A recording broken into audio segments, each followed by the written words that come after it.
बिस्मिल्लाहिर्रहमानिर्रहीम। Welcome to our channel. आज हम जिस टॉपिक को डिस्कस कर रहे हैं वो है मेंडल्स लॉज ऑफ इनहेरिटेंस। इस टॉपिक में हम जिन पॉइंट्स को डिस्कस करेंगे उनमें आ जाता है genetic terminologies, introduction, pattern of inheritance, laws of inheritance, law of dominance with example, law of segregation with example and law of independent assortment with example. Mendel's laws of inheritance को समझने के लिए हमें पहले कुछ टर्मिनोलॉजीज को समझना होगा जो इन्हीं लॉज में आगे फर्दर यूज़ होती हैं। First one is gene. Gene के लिए फैक्टर का वर्ड भी यूज़ किया जाता है। It is actually a unit of hereditary जो कि स्पेसिफिक करेक्टर्स को कैरी करता है। हमारी बॉडी में जितने भी करेक्टरिस्टिक्स हैं, for example eye colour, hair colour, height etcetera, all this characters, ये सारे करेक्टर्स जो हैं इनको जीन्स जो हैं वो कैरी करते हैं। फॉर एग्जांपल मैंने यहाँ पर capital T and small T के साथ जीन को रिप्रेजेंट किया है जो कि tall height and short height के लिए है। Next one is allele. Allele is the alternate form of genes. Genes को जब हम पेयर की फॉर्म में रिप्रेजेंट करते हैं, कंट्रास्टिंग पेयर ऑफ जीन्स, तो उसके लिए हम एलील का टर्म यूज़ करते हैं। जैसे कि आपको मैंने एग्जांपल बताई है capital T, small T, capital T small T. यहाँ पर जीन्स को मैंने पेयर्स की फॉर्म में रिप्रेजेंट किया हुआ है, तो so these are alleles. Next one is genetics. Genetics bio की वो ब्रांच है जिसमें हम जेनेटिक करेक्टर्स के बारे में पढ़ते हैं कि जेनेटिक करेक्टर्स जो हैं या डिफरेंट ट्रेड्स जो हैं वो एक ऑर्गेनिज्म से दूसरे ऑर्गेनिज्म में कैसे जो है वो ट्रांसमिट होते हैं, उनका पैटर्न क्या होता है ट्रांसमिशन का, एक जनरेशन से दूसरी जनरेशन में कैसे ट्रांसमिट होते हैं, या फिर यूँ कहा जाए कि पेरेंट्स से ऑफस्प्रिंग में या चिल्ड्रन में कैसे ट्रांसमिट होते हैं। Next one is F1 generation. F1 stands for first filial generation. Parents की जो फर्स्ट जनरेशन आती है उसको बोला जाता है first filial generation. F2 is second filial generation. P1 is first parental generation. जो फर्स्ट पेरेंटल जनरेशन होती है, जो एंसेस्टर्स होते हैं, उनके लिए जो है वो P1 जनरेशन का टर्म यूज़ किया जाता है। P2 is the second parental generation. Usually F1 generation को जो है वो P2 जनरेशन के तौर पर यूज़ किया जाता है। मतलब जो फर्स्ट ऑफस्प्रिंग्स की जनरेशन आई है उसको as a second parent use किया जाता है और फिर फर्दर आके उनके क्रॉसेस बनाए जाते हैं। Next is homozygous. Homo stands for same. तो जब भी सेम एलील्स यूज़ होंगे क्रॉसेस में तो उसके लिए हम कहते हैं दीज आर होमोजाइगस। जैसे कि आपको एग्जांपल में बताया हुआ है capital T and small T. Heterozygous. Hetero means different. जब डिफरेंट एलील्स को हम यूज़ करते हैं क्रॉसेस में तो उसके लिए हम टर्म यूज़ करते हैं हीट्रोजाइगस, जैसे कि capital T and small T. Then phenotype. P is the P of phenotype is for physical appearance. Physical appearance means जो आपको देखने में जो ज़ाहिरी तौर पर आपको नज़र आता है। फॉर एग्जांपल आप एक फ्लावर को देखते हो और उसका कलर आपको रेड नज़र आ रहा है, तो इट मीन्स आपको जो रेड कलर नज़र आ रहा है वो उस फ्लावर का फिनोटाइप है। आपको जस्ट वो देखने में लग रहा है रेड कलर, बट एक्चुअली उसका जो अंदर जेनेटिक मेकअप है, उसका जो जीन है, उसके बारे में आपको नहीं पता। तो this is the phenotype. Next is genotype. G of genotype is for genetic. Genes और genetic मीन्स जो फ्लावर आपने देखा है, जो आपको देखने में जिसका फिनोटाइप आपको रेड नज़र आ रहा है, एक्चुअली उसका जेनेटिक मेकअप क्या है, उसके अंदर जीन्स क्या है, कितने हैं, जीन्स का नंबर क्या है, एलील्स का नंबर क्या है। This is called as the genotype. And last one is the Punnett square. Punnett square या इसको चेकर बोर्ड का नाम भी दिया जाता है, जो कि आप क्रॉसेस बनाने के लिए यूज़ करते हो, हाइब्रिडाइजेशन को शो करने के लिए यूज़ करते हो। इंट्रोडक्शन। जेनेटिक्स की फील्ड में सबसे ज़्यादा और सबसे फ्रूटफुल काम जो किया था वो ग्रेगर मेंडल ने किया था। इस वजह से मेंडल को फादर ऑफ जेनेटिक्स भी बोला जाता है। मेंडल ने पी प्लांट को सिलेक्ट किया था अपनी स्टडी के लिए, जिसका बोटानिकल नेम है पाइसम सैटिवम। पी प्लांट को सिलेक्ट करने के बहुत से रीजंस थे, क्योंकि उसकी ग्रोथ होना, उसके फ्लावर्स में क्या कलर पैटर्न, कंट्रास्टिंग कलर, बहुत से डिफरेंट करेक्टर्स थे, गुड करेक्टर्स, जिसकी वजह से उन्होंने पी प्लांट को सिलेक्ट किया था अपनी स्टडी के लिए। और उसमें उन्होंने सेम वही चीज़ें मीन्स जेनेटिक मेकअप को स्टडी किया, उसके करेक्टरिस्टिक्स को स्टडी किया, ट्रांसमिशन कैसे होती है उसके पैटर्न्स बताए और बहुत से लॉज प्रेजेंट किए थे। Inheritance. Inheritance is simply the transfer of genetic information. जब भी किसी ऑर्गेनिज्म में से कोई भी करेक्टरिस्टिक जो है वो उसके जो आने वाली जनरेशन है, न्यू जनरेशन है, उसमें ट्रांसमिट होता है, तो उसके लिए हम इनहेरिटेंस का टर्म यूज़ करते हैं। चाहे उस करेक्टर्स में आ जाता है आई कलर, हेयर कलर या कोई डिसऑर्डर। ज़रूरी नहीं है कि हमेशा गुड करेक्टरिस्टिक्स ट्रांसमिट हो। जो बैड करेक्टरिस्टिक्स हैं, बैड मीन्स कोई डिसऑर्डर, कोई डिजीज़, वो भी ट्रांसमिट हो सकती है, जैसे कि डायबिटीज़ हो गया, कलर ब्लाइंडनेस हो गई। ये सब जो है डिसऑर्डर्स या डिजीज़ हैं जिनको आप बैड करेक्टर्स बोल सकते हो, वो भी ट्रांसमिट होती हैं from parents to offspring. It is just like inheriting property. जैसे ऑफस्प्रिंग को या बच्चों को जो है वो पेरेंट्स की या फोर फादर्स की प्रॉपर्टी में से हिस्सा मिलता है, ऐसे इसी तरीके से बच्चों को या न्यू जनरेशन है उनको अपने फोर फादर्स की करेक्टरिस्टिक्स या ट्रेट्स में से भी हिस्सा मिलता है, जो कि उनमें ट्रांसमिट होता है और फर्दर भी अब आगे अपनी नेक्स्ट जनरेशन में ट्रांसमिट कर सकते हैं। Inheritance pattern describes the term how, means किस तरीके से इनहेरिटेंस होती है। हम जो डिस्कस कर रहे हैं कि करेक्टर्स जो है वो ट्रांसमिट होते हैं पेरेंट्स से ऑफस्प्रिंग्स में, तो किस तरीके से ट्रांसमिशन होती है इनकी, आइदर डायरेक्टली ट्रांसमिट हो रहे हैं या इन the form of carriers transmit हो रहे हैं।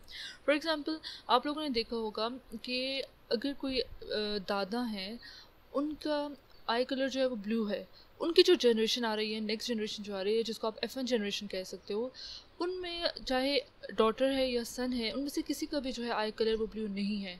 बट उसके बाद जो उनके आगे फर्दर जनरेशन आ रही है, जिसको आप F2 जनरेशन कहोगे, उनमें जो सन है या डॉटर है, उनमें से किसी एक का आई कलर जो है वो ब्लू आ रहा है। इट मीन्स कि जो फोर फादर जो हैं, जो उनके ग्रैंड फादर थे, उनसे जो उनके आगे न्यू जनरेशन ग्रैंड सन है या ग्रैंड डॉटर है, उनका आई कलर ब्लू आया है। इट मीन्स कि जो फर्स्ट F1 जनरेशन थी, उन्होंने उस करेक्टर को in the form of carrier जो है वो कैरी किया है और आगे एक्सप्रेस हुआ है वो नेक्स्ट जनरेशन में। डायरेक्टली जो ट्रांसमिशन होती है उसमें डायरेक्ट फादर से उनके ऑफस्प्रिंग में गया या मदर से ऑफस्प्रिंग में गया, so this is the direct transmission.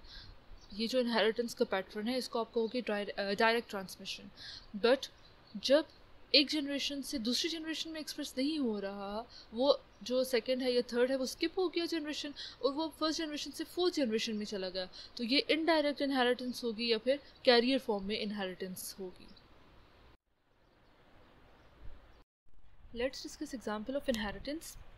जैसे कि इस डायग्राम में आप लोग देख सकते हैं कि एक साइड पर लिया हुआ है मदर और दूसरी साइड पर है फादर। मदर का आई कलर जो है वो ब्लू है and hair colour is brown, जबकि फादर का आई कलर ब्राउन है और हेयर कलर जो है वो ब्लैक है। साथ ही इनकी क्रोमोसोम्स रिप्रेजेंट किए हैं। XX chromosome is for female and XY chromosome is for mail. जब हम क्रॉसेस करते हैं तो क्रॉसेस से पहले जो है वो इन गेमीट्स ने सेपरेट होना होता है। मीन्स XX क्रोमोसोम है तो it is diploid, double number of chromosome it is diploid, और जब आगे क्रॉस होता है, म्योसिस का प्रोसेस होता है, उसमें ये हैप्लॉयड हो जाते हैं, रिडक्शन हो जाती है क्रोमोसोम की। सिंगल एक्स क्रोमोसोम पार्टिसिपेट करेगा मीटिंग में या फिर ये वाला एक्स क्रोमोसोम पार्टिसिपेट करेगा। सब इसी तरीके से फादर का भी या फिर एक एक्स क्रोमोसोम पार्टिसिपेट करेगा मीटिंग में या फिर वाई क्रोमोसोम। ठीक है, फर्दर इस ये जो पैटर्न है इस इनहेरिटेंस का ही मैं आपको आगे फर्दर लॉज में डिस्क्राइब करूँगी। Okay, now if we are talking about mother's chromosomes, कि अगर मदर्स के क्रोमोसोम जो है दीज आर डोमिनेंट, ठीक है, ये डोमिनेट कर रहे हैं, तो जब ये क्रॉस होगा, मीन्स अगर मदर का ये वाला एक्स क्रोमोसोम जो है, फर्स्ट एक्स क्रोमोसोम यहाँ आया और यहाँ से फादर का जो फर्स्ट एक्स क्रोमोसोम है इसने पार्टिसिपेट किया क्रॉस में, तो एक्स क्रोमोसोम है, इसका मतलब है कि बेबी गर्ल जो है उसकी बर्थ होगी। ठीक है, और उसका जो आई कलर है और हेयर कलर है वो जस्ट एज सेम होगा जैसा कि मदर का आई कलर और हेयर कलर है, क्योंकि मदर के जो करेक्टरिस्टिक्स हैं, मदर का जो क्रोमोसोम है इट इज़ डोमिनेंट, इसके जो जीन्स हैं वो डोमिनेंट है, सो इस वजह से ये एक्सप्रेस हो रहे हैं।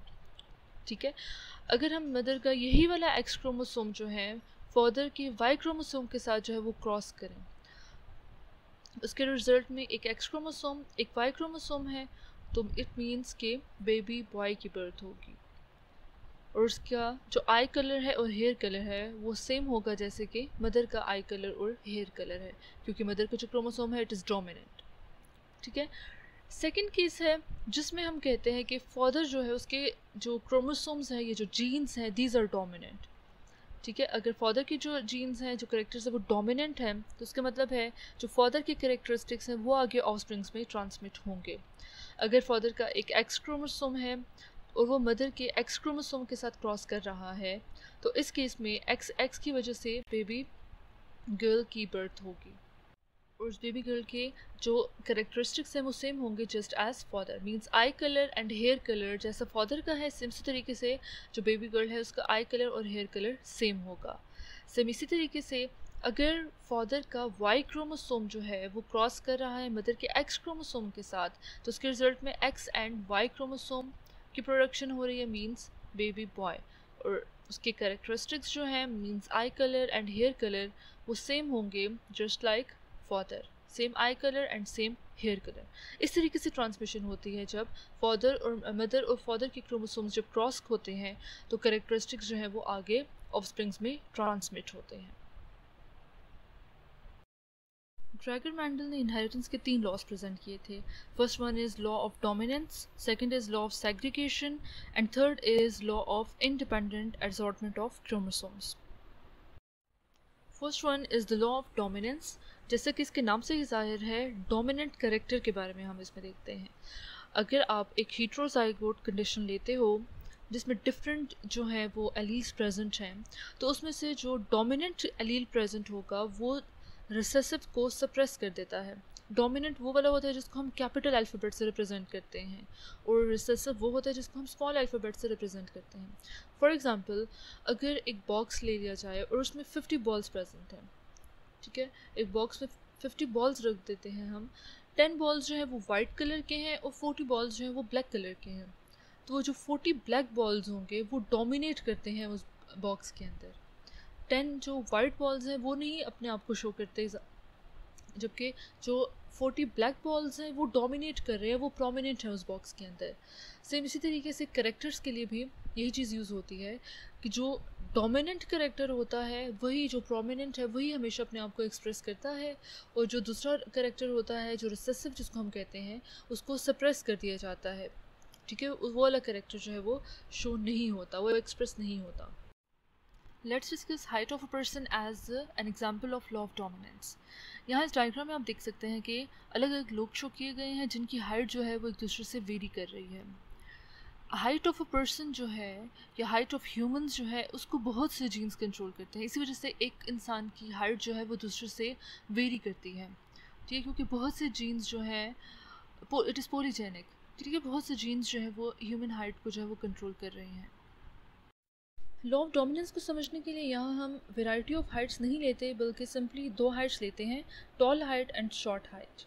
तो अगर इसका जीनोटाइप हम डिस्कस करें तो capital T, this capital T is for dominant means tall height, और स्मॉल टी जो है ये रिसेसिव करेक्टर को शो कर रहा है जो कि स्मॉल हाइट शॉर्ट हाइट के लिए है। ठीक है, अगर हम होमोजाइगस कंडीशन की बात करते हैं तो उस केस में सेम एलील्स आएंगे, कैपिटल टी जो कि डोमिनेंट को ही रिप्रेजेंट कर रहा है। इस वजह से जो ऑर्गेनिज्म जो ह्यूमन होगा, जो पर्सन होगा, उसकी हाइट जो है वो टॉल होगी, means he will be homozygous dominant. अगर हम स्मॉल टी की बात करते हैं तो इस केस में शॉर्ट हाइट होगी उस बंदे की, it will be homozygous recessive, क्योंकि रिसेसिव करेक्टर्स दोनों प्रेजेंट हैं। लॉ ऑफ डोमिनेंस जो है वो जो अप्लाई होता है वो हीट्रोजाइगस कंडीशन में होता है। हीट्रोजाइगस में डोमिनेंट कैरेक्टर भी है और रिसेसिव कैरेक्टर भी प्रेजेंट है। डोमिनेंट और रिसेसिव जब दोनों इकट्ठे प्रेजेंट हैं तो इस केस में जो रिसेसिव है या स्मॉल टी जो है ये ख़ुद को एक्सप्रेस नहीं करता और कैपिटल टी या डोमिनेंट कैरेक्टर जो है वो एक्सप्रेस होता है। द डोमिनेंट टी जो है वो स्मॉल टी को जो है रिसेसिव को सप्रेस कर देता है।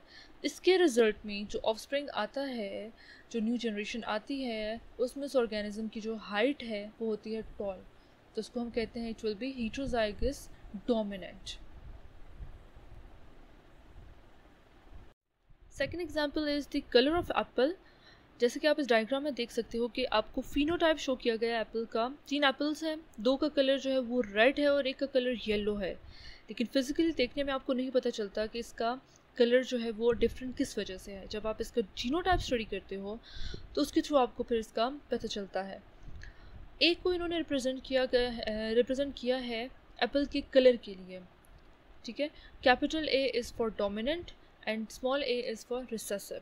जब आप फर्स्ट केस देखते हो तो उसमें आपको दोनों जो है वो कैपिटल ए शो किए गए हैं, मींस डोमिनेंट कैरेक्टर, ठीक है। इस वजह से जो एप्पल का कलर है वो रेड आया हुआ है, ठीक है। डोमिनेंट कलर जो है वो रेड है, तो इस वजह से ए जो है वो डोमिनेंट को रिप्रेजेंट कर रहा है। सेकेंड केस में आप देखते हो तो स्मॉल ए है, small A is for yellow colour, तो दोनों जो है रिसेसिव करेक्टर्स प्रेजेंट है, इस वजह से एप्पल का जो कलर है वो आया है येलो। फर्स्ट वन को आप कहोगे कि ये है homozygous dominant and second one is homozygous recessive character. Third case जो है यहाँ पर लॉ ऑफ डोमिनेंस जो है वो अप्लाई होता है। इस केस में जो एप्पल का कलर रेड आया हुआ है, रीज़न क्या है कि यहाँ जो इसके एलील्स प्रेजेंट है उसमें डोमिनेंट एलील भी है, दैट इज़ कैपिटल ए, और स्मॉल एलील भी है, या रिसेसिव एलील भी है, जो कि किसको रिप्रेजेंट कर रहा है, रिसेसिव कैरेक्टर को। So the dominant A will suppress the recessive small A, और डोमिनेंट कैरेक्टर जो है जो कि रेड कलर है वो फिर फिनोटाइप में रिप्रेजेंट होगा। So this is all about the law of dominance. Second law is the law of segregation. Segregation का मतलब है separate हो जाना। Law of segregation को law of purity of genes भी बोला जाता है। Reason is क्योंकि जब genes आगे offsprings में transmit होते हैं तो वो completely independent होते हैं, independently and randomly offsprings में transmit होते हैं, इस वजह से इसको law of purity of genes भी बोला जाता है। Statement है इसकी that every organism has two alleles per trait and these alleles separate during gametogenesis, so each gamete gets only one allele, either dominant or recessive. इसका मतलब ये हुआ कि हर ऑर्गेनिज्म में स्पेसिफिक ट्रेट्स प्रेजेंट होते हैं जो कि डिप्लॉयड होते हैं, और वो ट्रेट्स जो है स्पेसिफिक एलील्स की वजह से एक्सप्रेस होते हैं। तो जब भी गैमेटोजेनेसिस का प्रोसेस होगा, मींस गैमीट फॉर्मेशन का प्रोसेस होगा, तो उसमें वो एलील्स जो है वो सेपरेट हो जाते हैं। फॉर एग्जांपल अगर हाइट का है तो कैपिटल टी अलग हो जाएगा, स्मॉल टी अलग हो जाएगा। दिस मीन्स कि डिप्लॉयड से वो कन्वर्ट हो गया है हैप्लॉयड कंडीशन में, ठीक है, सेपरेट हो गया। तो ये जो एक्चुअली जो सेपरेशन है, this is actually the law of segregation, जिसमें गैमीट्स ने गैमीट्स की फॉर्मेशन में एलील्स ने सेपरेट होना होता है, और फिर फर्दर आगे जो है वो मेटिंग में पार्टिसिपेट करते हैं। इसको लॉ ऑफ सेग्रीगेशन में हम मोनोहाइब्रिड क्रॉस के बारे में पढ़ते हैं। Monohybrid cross, mono means one and hybrid is mating, ठीक है। मोनोहाइब्रिड क्रॉस वो क्रॉस होता है जिसमें हम सिंगल ट्रेट की मेटिंग के बारे में या क्रॉस के बारे में पढ़ते हैं। हाइट ऑफ पर्सन को हम यहाँ पर लॉ ऑफ सेग्रीगेशन के एग्जाम्पल में डिस्कस करेंगे। जैसे कि आप लोग यहाँ डायग्राम में देख सकते हैं कि स्टार्टिंग में आपको पेरेंटल जनरेशन बताई है, capital T small T father के लिए और ये capital T small T mother के लिए। जब गैमेटोजेनेसिस का प्रोसेस होता है तो उसमें गैमीट्स की फॉर्मेशन होती है, जो 4 गैमीट्स आपको शो किए गए हैं। कैपिटल टी स्मॉल टी से सेपरेट हो गया, यहाँ पर भी कैपिटल टी स्मॉल टी से सेपरेट हो गया। ये जो सेपरेशन हुई है दोनों गैमीट्स की या दोनों एलील्स की जो सेपरेशन हुई है, इसको एक्चुअली कहा जाता है लॉ ऑफ सेग्रीगेशन। फिर फर्दर आगे ये गैमीट्स जो है इनका आपस में क्रॉस हुआ है और F2 जनरेशन की प्रोडक्शन हुई है।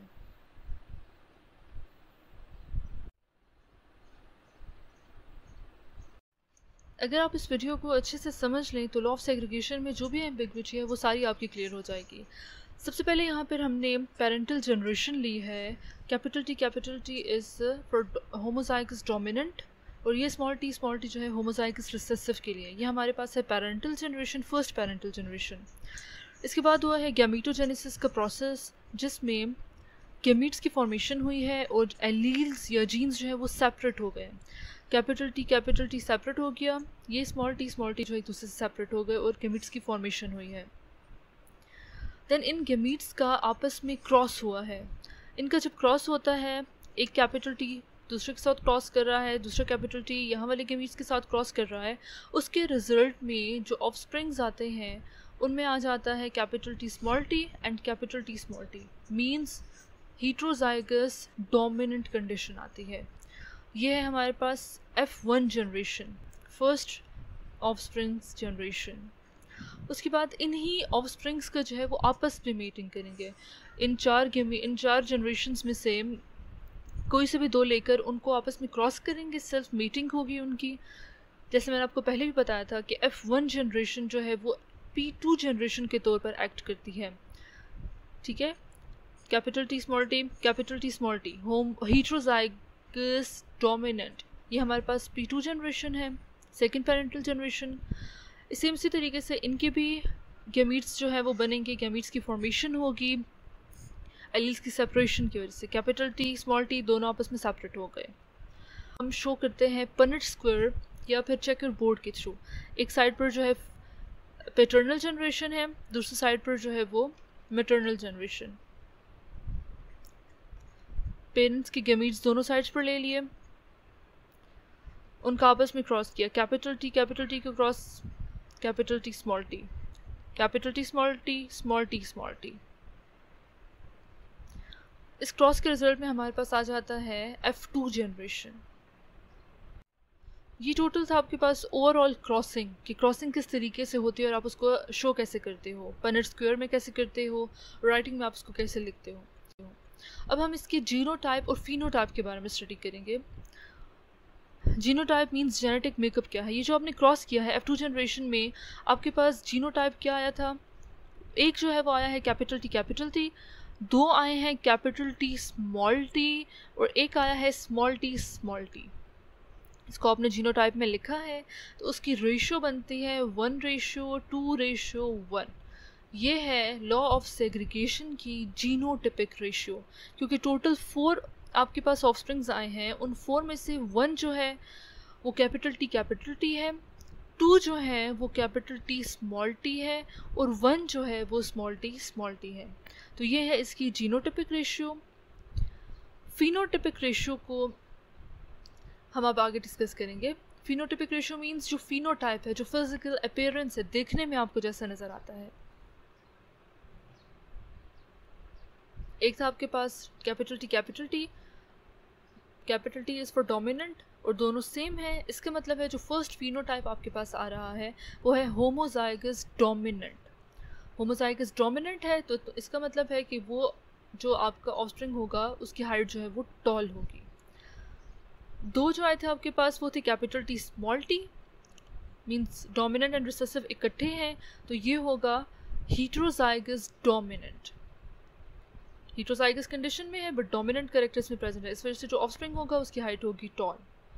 थर्ड वन है small t small t is for recessive और दोनों सेम है, so it is homozygous recessive character. और जो ऑफस्प्रिंग होगा वो होगा शॉर्ट इन हाइट, उसकी हाइट छोटी होगी। एक आपके पास आया था कैपिटल T, दो आए थे कैपिटल T स्मॉल t और एक आया था स्मॉल t मींस टोटल आपके पास 3 जो हैं वो टॉल हाइट वाले ऑफस्प्रिंग्स आए थे और एक जो है वो शॉर्ट हाइट वाला आया था।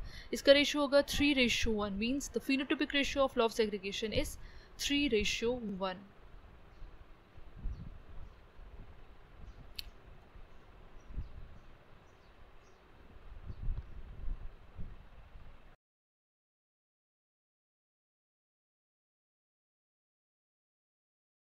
Third law is the law of independent assortment. इसकी स्टेटमेंट इस तरह है कि when 2 or more characteristics are inherited, the genes assort independently during gamete production.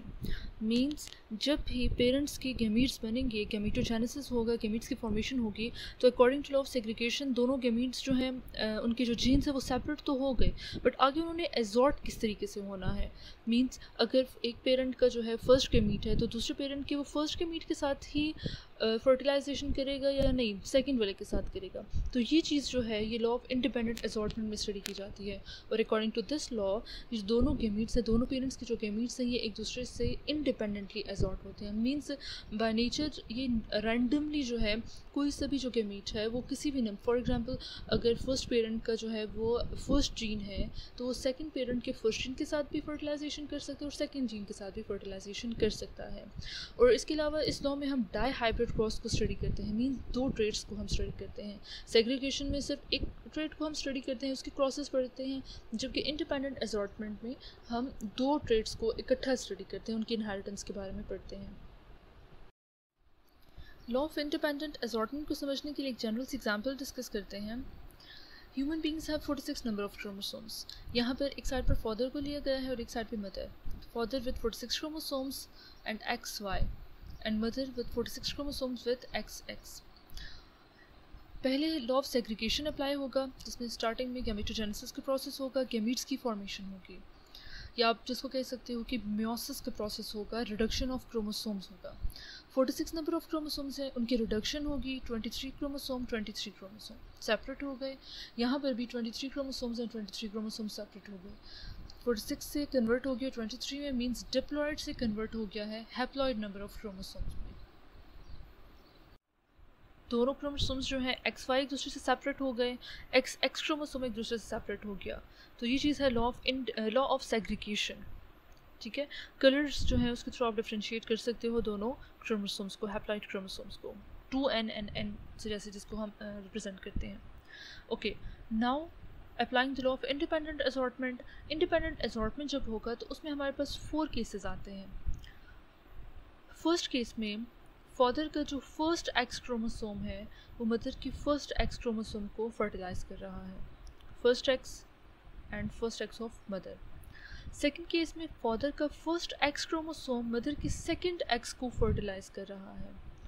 Third case में फादर का सेकेंड वाई क्रोमोसोम मदर के फर्स्ट एक्स क्रोमोसोम को fertilise कर रहा है, उसके साथ मीटिंग कर रहा है। एंड फोर्थ केस में फादर का सेकेंड वाई क्रोमोसोम मदर के सेकेंड एक्स क्रोमोसोम के साथ जो है वो ब्रीडिंग कर रहा है। तो इस वजह से हमारे पास 4 केसेस आते हैं, 4 कंडीशंस आती हैं। तो ये सब जो है इंडिपेंडेंट असॉर्टमेंट के अकॉर्डिंग होता है। जैसे कि हम देखते हैं अपनी डेली लाइफ में कि बेबीज़ की जो बर्थ होती है उनका जेंडर जो है वो ह्यूमन विल से नहीं होता, ठीक है, वो बाय नेचर होता है, इस according to this law of independent assortment. Law of independent assortment में डाई हाइब्रिड क्रॉसेस को स्टडी किया जाता है, मींस 2 ट्रेड्स को इकट्ठा स्टडी करते हैं, एक ही क्रॉस में लेकर जाते हैं। इस वजह से यहाँ हम सीड शेप एंड कलर को स्टडी करेंगे। सीड शेप में राउंड एंड रिंकल शेप होती है। Round, capital R is for round जो कि डोमिनेंट है, and small r is for wrinkle जो कि रिसेसिव है। Same yellow colour is for dominant, capital Y से शो किया गया है, and small y is for green colour जो कि रिसेसिव है। तो इनको इकट्ठा क्रॉस करेंगे और आगे जो है इसको हम स्टडी करेंगे। जैसे हमने लॉ ऑफ सेग्रीगेशन को स्टडी किया था, सेम इसी तरीके से law of independent assortment of chromosomes पे हम इस वीडियो के थ्रू स्टडी करते हैं। डिफरेंस सिर्फ ये है कि लॉ ऑफ सेग्रीगेशन में हमने एक करेक्टर को लिया था, हाइट ऑफ पर्सन, बट इस केस में हम 2 ट्रेड्स को इकट्ठा स्टडी करेंगे, सीड शेप एंड कलर। ये हमारे पास स्टार्टिंग में है parental generation, homozygous dominant parent and homozygous recessive parent. फिर गैमेटोजेनेसिस का प्रोसेस हुआ, गैमीट्स की फॉर्मेशन हुई। फर्स्ट पेरेंट के जो गैमीट्स है वो हैं RR capital and second parents के हैं RR स्मॉल, यानी कि डोमिनेंट एंड रिसेसिव। इन दोनों का आपस में क्रॉस होगा, उसके रिजल्ट में जो हमारे पास जनरेशन आ रही है वो है F1 जनरेशन, और वो F1 जनरेशन जो है वो डोमिनेंट और रिसेसिव दोनों कैरेक्टर्स को कैरी कर रही है। So it will be heterozygous dominant। 4 offsprings आएंगे इसके। ये है F1 जनरेशन। यही F1 जनरेशन जो है आगे फिर एक्ट करेगी एज P2 जनरेशन। इस F1 जनरेशन की जो ऑफस्प्रिंग्स हैं इनको हम करेंगे सेल्फ ब्रीड, 2 ऑफस्प्रिंग्स ले लेंगे और उन 2 के क्रॉसेस बनाएंगे।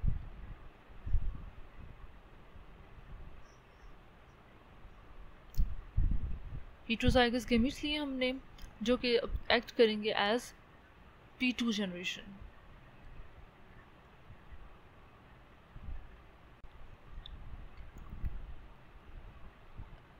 Now again gametogenesis. First parent के जो गैमीट्स बन रहे हैं वो हैं capital R capital Y, capital R small y, small r capital Y and small r small y। ये 4 गैमीट्स जो हैं ये फर्स्ट पेरेंट के बनेंगे। सेम इसी तरीके से 4 गैमीट्स बनेंगे सेकंड पेरेंट के। ये गैमीट्स कैसे बनते हैं वो भी मैं आपको बताती हूँ।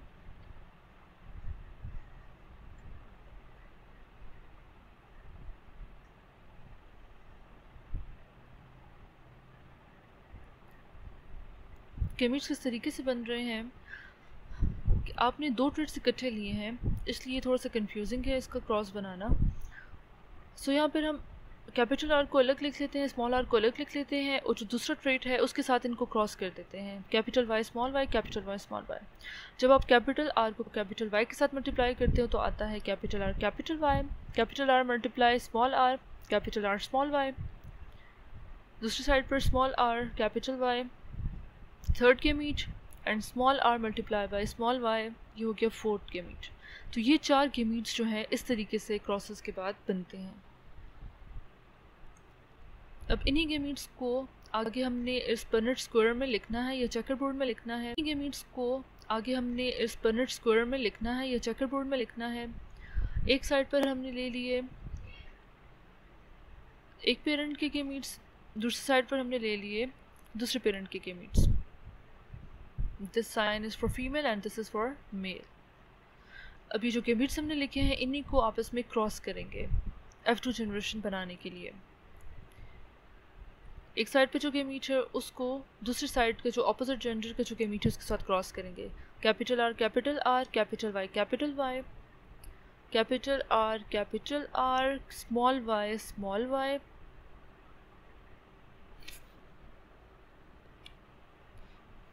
Capital R small R, capital Y, capital R small R, capital Y small Y, capital R Y small Y, capital R small Y small Y, capital R small R capital Y small Y, capital R small Y small Y, capital R small R capital Y, capital R small R capital Y small Y, small R capital Y, small R capital Y small Y, capital R small R capital Y small Y, capital R small Y small Y small Y, small R capital Y small Y, and small R small Y small Y.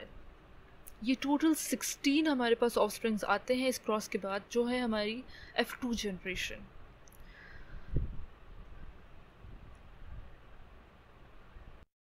अब इसकी phenotypic ratio को देखने के लिए हम जो same phenotype के offsprings आ रहे हैं उनको सेपरेटली मेंशन कर देंगे। अभी जो मैं नंबरिंग दे रही हूँ ये है कैपिटल आर कैपिटल वाई के लिए। जहाँ जहाँ कैपिटल आर कैपिटल वाई होगा जीनोटाइप, उनको हम नंबर दे देते हैं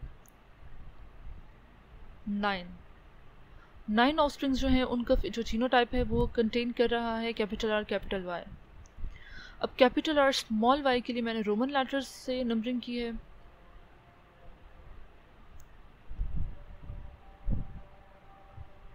स्मॉल आर कैपिटल वाई के लिए मैं ABC के साथ मेंशन कर रही हूँ,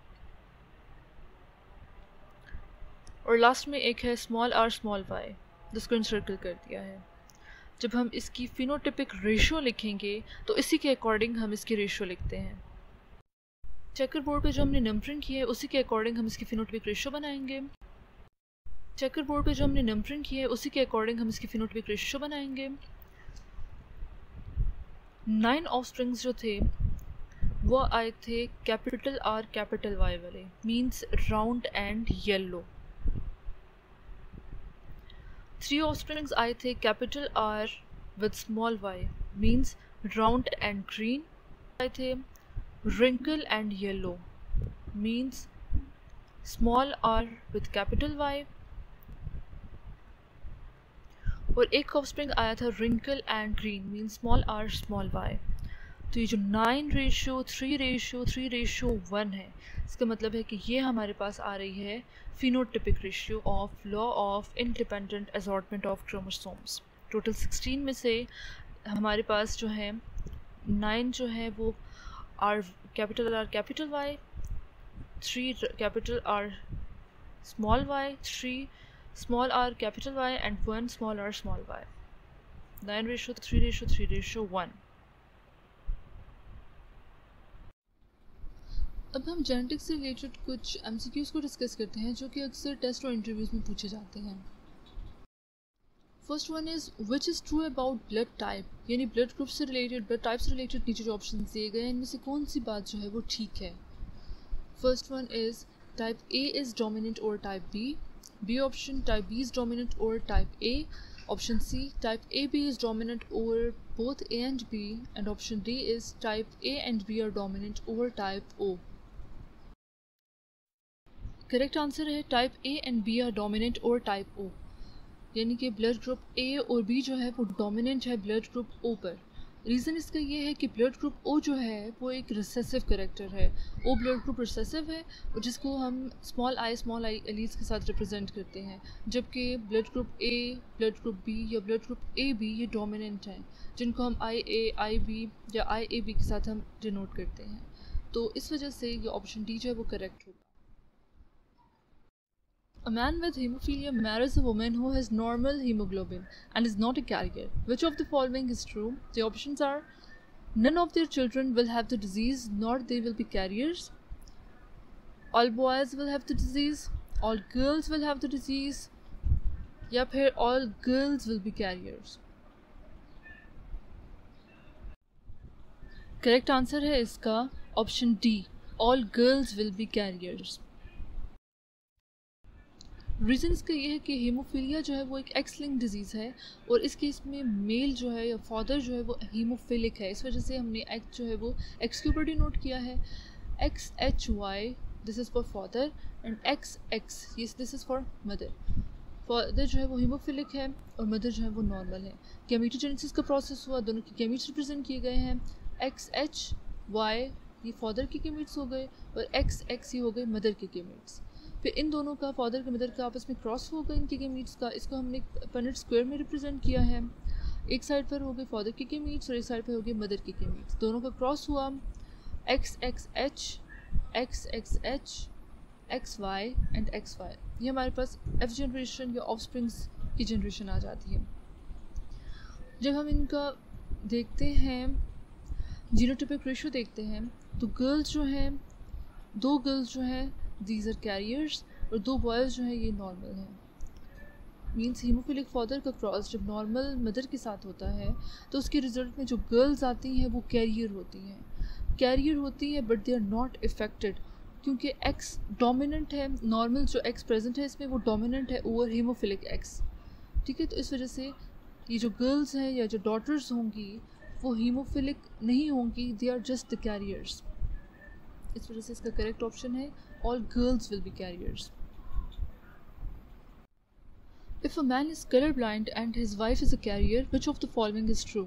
The options are: each girl has 50% chance of being colorblind, no girl will be colorblind because girls cannot be colorblind, all boys will be carriers, and all girls will be carriers.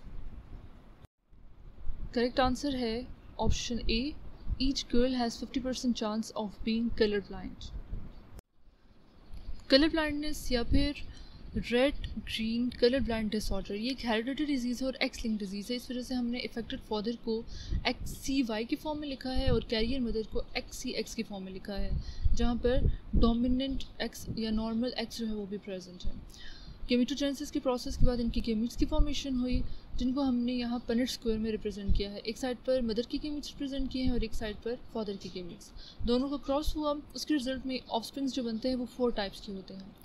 First case में girls या daughter जो है वो affected है, जिनका genotype है XCXC, this is affected. Second case में girls are the carriers, जिसमें एक नॉर्मल एक्स है और दूसरा इफेक्टेड एक्स प्रेजेंट है। थर्ड केस में बॉय या जो सन है वो इफेक्टेड है विद XC एंड Y, और लास्ट जो फोर्थ केस है उसमें बॉय या सन जो है वो नॉर्मल है, जिसका जीनोटाइप है XY। अगर हम ऑप्शंस को जो है कंसिडर करें तो उसके अकॉर्डिंग गर्ल्स की जो है वो 50-50% चांस है ऑफ बीइंग इफेक्टेड, क्योंकि वन केस जो है उसमें इफेक्टेड है और दूसरे केस में जो है वो कैरियर है, तो गर्ल्स का 50% चांस है ऑफ बीइंग कलर ब्लाइंड।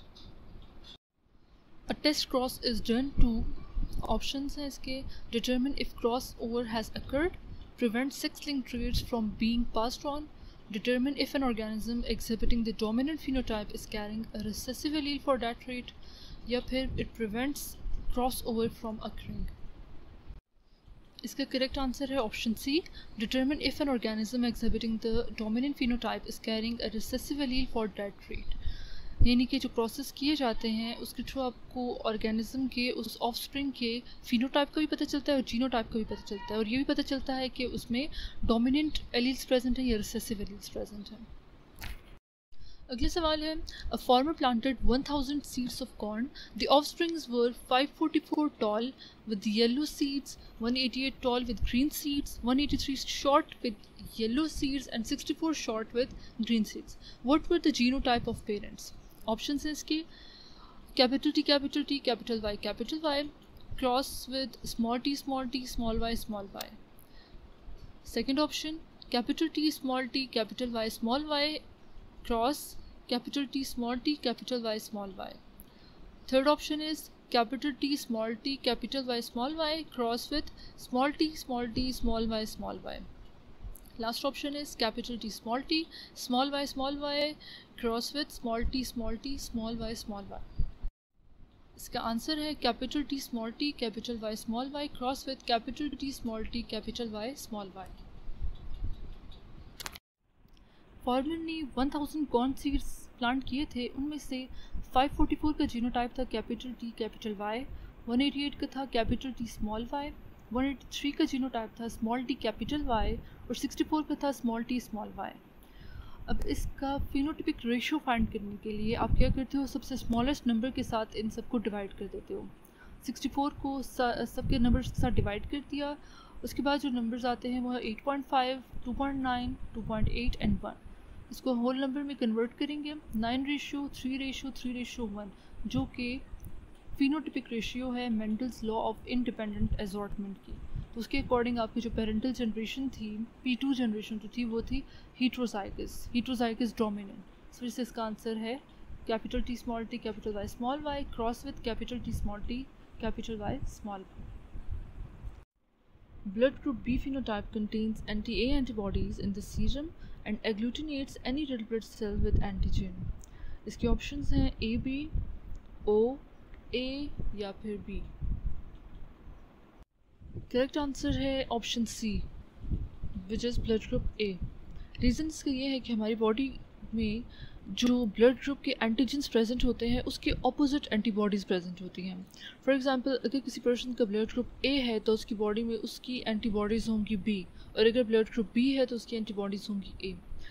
इस केस में उस पर्सन का ब्लड ग्रुप बी है तो उसकी एंटीबॉडीज़ जो है वो ए प्रेजेंट है। अगर उस बंदे को हम ब्लड ग्रुप बी की जगह ब्लड ग्रुप ए प्रोवाइड करेंगे, अगर ट्रांसप्लांटेशन हो रही है और ब्लड ग्रुप ए दिया जा रहा है, तो उसके रिजल्ट में एंटीबॉडीज़ बी प्रोड्यूस होंगी। तो एंटीजन भी बी होगा, एंटीबॉडीज़ भी बी होंगी, जिनका आपस में रिएक्शन होता है और ब्लड जो है वो एग्लूटिनेट होना या क्लॉट करना स्टार्ट कर देता है। चांसेस फॉर अ सन और daughter in human birth are dash. Option है इसके 3:1 between son and daughter, 1:3 between son and daughter, 1:1 between son and daughter या फिर नन ऑफ दीज। इसका correct answer option C, 1:1 between son and daughter, क्योंकि son और daughter दोनों के equal chances होते हैं बर्थ के। नेक्स्ट वन है the number of linkage groups in man are dash. Option हैं इसके 2, 24, 46 या फिर 92। इसका करेक्ट आंसर है option B, 24। Linkage group actually किसी भी ऑर्गेनिज्म की बॉडी में जो हैप्लॉइड नंबर ऑफ क्रोमोसोम्स होते हैं उसके लिए यूज़ किया जाता है, या फिर एक सिंगल क्रोमोसोम पर जो total number of genes locate कर रहे हैं उसके लिए यूज़ किया जाता है। ह्यूमंस के केस में टोटल नंबर ऑफ क्रोमोसोम्स होते हैं 46, जिसका हैप्लॉइड है 23।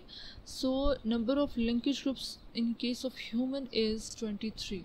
बट यहाँ पर मैन का उन्होंने पूछा है लिंकेज ग्रुप इन मैन या फिर मेल्स, तो उसके केस में आंसर बनता है 24, क्योंकि मेल्स में एक्स्ट्रा वाई क्रोमोसोम भी प्रेजेंट होता है। A man of blood group A marries a woman of blood group B and they have one child. Which one of the following statements about child blood is correct? Option है इसके it could be blood group A only, it could be blood group A B only, it could be blood group A and blood group B only, या फिर it could be any of the blood groups A, B, AB or O। Answer है इसका option D, it could be any of the blood groups A, B and O। इस question के दो cases बनते हैं, दोनों केसेस को हम इंडिविजुअली डिस्कस करेंगे। फर्स्ट केस है कंप्लीट डोमिनेंस का, जिसमें हमारे पास पेरेंट्स के एलील्स हैं XA YA and XB। Gametogenesis का प्रोसेस हुआ, दोनों की गैमेट्स की फॉर्मेशन हुई, जिसको हम पेनेट स्क्वायर में लिख देते हैं। एक साइड पे मदर के गैमेट्स हैं और दूसरी साइड पे फादर के गैमेट्स हैं। इन दोनों गैमेट्स का क्रॉस हुआ और उसके रिजल्ट में ये ऑफस्प्रिंग्स आते हैं। जब भी आपने पेरेंट्स या ऑफस्प्रिंग्स का जीनोटाइप चेक करना होता है, उसके लिए मस्ट आपने पेनेट स्क्वायर या चेकर बोर्ड ड्रॉ करोगे। उसके बगैर आप बिल्कुल भी जीनोटाइप या जीनोटाइपिक रेशियो का अंदाज़ा नहीं लगा सकते हो। इस केस में जब हम इस चेकर बोर्ड को देखते हैं तो उसके अकॉर्डिंग जितने भी ऑफस्प्रिंग्स की प्रोडक्शन हो रही है उन सब का ब्लड ग्रुप जो है वो AB है, चाहे डॉटर है या फिर सन्स। सेकेंड केस में कंप्लीट डोमिनेंस नहीं है, इस वजह से यहाँ हम जो एलीलिक फॉर्म लिखेंगे वो पेरेंट्स की है XAYO XBXO। ओ जो यहाँ लिखा हुआ है ये रिप्रेजेंट कर रहा है रिसेसिव कैरेक्टर को। सेम गैमेटोजेनेसिस का प्रोसेस हुआ, गैमेट्स की फॉर्मेशन हुई, जिसको हम चेकर बोर्ड में एक साइड पे मदर की गैमेट्स लिख दिए हमने और एक साइड पे फादर की गैमेट्स लिख दिए। जब इनका क्रॉस होता है तो उसके रिजल्ट में जब हम जीनोटाइप इसका स्टडी करते हैं तो उसमें हमारे पास सारे ब्लड ग्रुप्स आते हैं। फर्स्ट है blood group AB, second is blood group A, third is blood group B and fourth is blood group O। इसका मतलब है कि जब फादर जो है वो ब्लड ग्रुप A कैरी कर रहा है और mother blood group B carry कर रही है रिसेसिव फॉर्म में, तो उस केस में जो ऑफस्प्रिंग्स प्रोड्यूस होंगे उनमें ब्लड ग्रुप A के चांसेस भी हैं, B के भी हैं, O के भी हैं और AB के भी हैं। What are the phenotypes of a parent of a color blind son and non-carrier daughter with normal color vision? इसके ऑप्शंस हैं carrier and normal, colour blind and carrier, normal and carrier या फिर normal and colour blind. Correct answer है इसका option C, normal and carrier. इस case में parental generation में father जो है वो नॉर्मल है और मदर जो है वो कैरियर फॉर्म में है। रीज़न इसका ये है क्योंकि आपको जो क्वेश्चन में कंडीशंस दी गई हैं उसके according son is affected and daughter is normal, तो वो उसी सूरत में पॉसिबल है जब फादर नॉर्मल होंगी और मदर कैरियर फॉर्म में होंगी। बिकॉज फादर का नॉर्मल X क्रोमोसोम जो है वो ट्रांसमिट हो जाता है डॉटर में और नॉर्मल Y ट्रांसमिट होता है सन में, जबकि मदर का इफेक्टेड X क्रोमोसोम ट्रांसमिट होता है सन में और नॉर्मल X ट्रांसमिट होता है डॉटर में, जिसके रिजल्ट में सन जो है वो इफेक्टेड है और डॉटर जो है वो नॉर्मल होती है। When expression of a biological character is observed in variable intensity, it is due to the effect of dash। इसके ऑप्शंस हैं मल्टीपल एलील्स, कोडोमिनेंस, एपिस्टेसिस या फिर पॉलीजेनिक इनहेरिटेंस। इसका करेक्ट आंसर है ऑप्शन D, पॉलीजेनिक इनहेरिटेंस, क्योंकि polygenic inheritance में बहुत से जीन्स मिलकर एक कैरेक्टर की एक्सप्रेशन को कंट्रोल करते हैं। Baldness is a dash, baldness means गंजापन, तो वो क्या है? ऑप्शन है इसकी sex related trait, sex limited trait, sex influence trait या फिर नन ऑफ दीज। इसका करेक्ट आंसर है option C, sex influence trait. Next is a gamete without any sex chromosome is called dash. Option हैं इसके न्यूलोगैमीट, autosome, recombinant gamete या फिर all of these. Correct answer है इसका option A, न्यूलोगैमीट। SRY gene on Y chromosome of man determines dash. Options हैं height, skin colour, haemophilia या फिर मेलनेस। इसका करेक्ट आंसर है ऑप्शन D, मेलनेस, क्योंकि SRY एक स्पेसिफिक जीन है जो सिर्फ Y क्रोमोसोम के ऊपर ही प्रेजेंट होता है और Y क्रोमोसोम जो है वो किस चीज़ को रिप्रेजेंट करता है? मेलनेस को। All of the following are examples of X-linked recessive disorders except dash। Options हैं color blindness, diabetes insipidus, hemophilia या फिर Alport's syndrome। इसका करेक्ट आंसर है Alport syndrome, ऑप्शन D, क्योंकि Alport syndrome ये एक ऑटोसोमल डिसऑर्डर है, जबकि बाकी तीन ऑप्शन जो बताए गए हैं colour blindness, diabetes and haemophilia ये तीन X-linked diseases हैं। How many different kinds of gametes will be formed by an individual who is heterozygous for 4 gene pairs? Options हैं इसके 8, 16, 20 या फिर 30। इसका करेक्ट आंसर है ऑप्शन B, 16।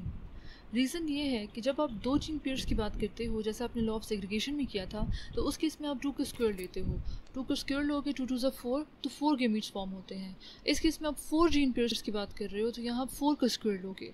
4 4 ज़ा 16, सो इस केस में 16 काइंड्स ऑफ गैमीट्स की फॉर्मेशन होती है। A woman with normal color vision whose father was red-green blind married a red-green colorblind man. What is the probability of her first-born child being red-green colorblind? इसके options हैं 1.0, 0.75, 0.50 या फिर 0.25। Correct answer है इसका option C 0.5। इस case में mother is carrier and father is affected with colour blindness. Mother normal है but carrier इस वजह से, क्योंकि मदर के जो फादर थे ही वॉज कलर ब्लाइंड, तो उनका जो कलर ब्लाइंड वाला एक्स्ट्रोमोसोम है वो उनकी डॉटर में आएगा, इस वजह से शी इज़ अ कैरियर। उसके बाद गेमेटोजेनेसिस का प्रोसेस होगा, गेमिट्स की फॉर्मेशन होगी। इन गेमिट्स को चेकर बोर्ड में शो किया गया है, उनके आपस में क्रॉसेस किए गए हैं। 4 टाइप्स के ऑफस्प्रिंग्स आते हैं, जिनमें से 2 कलर ब्लाइंड है, एक कैरियर है और एक नॉर्मल है। यह हमने प्रोबेबिलिटी चेक करनी है कलर ब्लाइंड चाइल्ड की, तो टोटल 4 में से 2 जो है वो कलर ब्लाइंड हैं। इस वजह से हम 2 को डिवाइड कर देंगे 4 के साथ, और डिवाइड करने से हमारे पास आ जाता है नंबर 0.5। इट मीन्स कि टोटल जो 4 ऑफस्प्रिंग्स आए हैं उनमें से 0.5 की प्रोबेबिलिटी है कलर ब्लाइंड की। Last one is 2 parents each of blood group A have a daughter of blood group O. What is the probability that the next child has blood group O? इसके options हैं 0.125, 0.25, 0.50 या फिर 0.75। इसका answer है option B 0.25। इस case में दोनों parents का ब्लड ग्रुप है ए। फादर का ब्लड ग्रुप भी ए है XaYO, और मदर का ब्लड ग्रुप भी ए है XaXO। दोनों का गेमेटोजेनेसिस होगा, गेमिट्स की फॉर्मेशन हुई जिसको यहाँ पेनेट स्क्वायर में शो किया गया है, फिर उनका आपस में क्रॉस हुआ, 4 ऑफस्प्रिंग्स की प्रोडक्शन होगी। इसमें से 2 टाइप्स के ब्लड ग्रुप होंगे। इनमें 3 ऑफस्प्रिंग्स का ब्लड ग्रुप होगा ए with genotype of XaXa, XaYO and XaXO, जबकि एक ऑफस्प्रिंग है उसका ब्लड ग्रुप होगा O with genotype XoYO।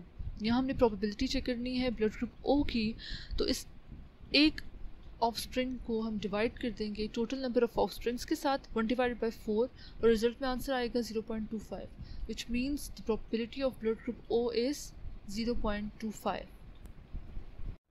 This is all about Mendel's laws of inheritance. अगर आपको इस टॉपिक से रिलेटेड अब भी कोई प्रॉब्लम है तो आप कमेंट्स में ज़रूर पूछिए, और हमारे चैनल को लाइक और सब्सक्राइब करना मत भूलिएगा। Thank you for your time.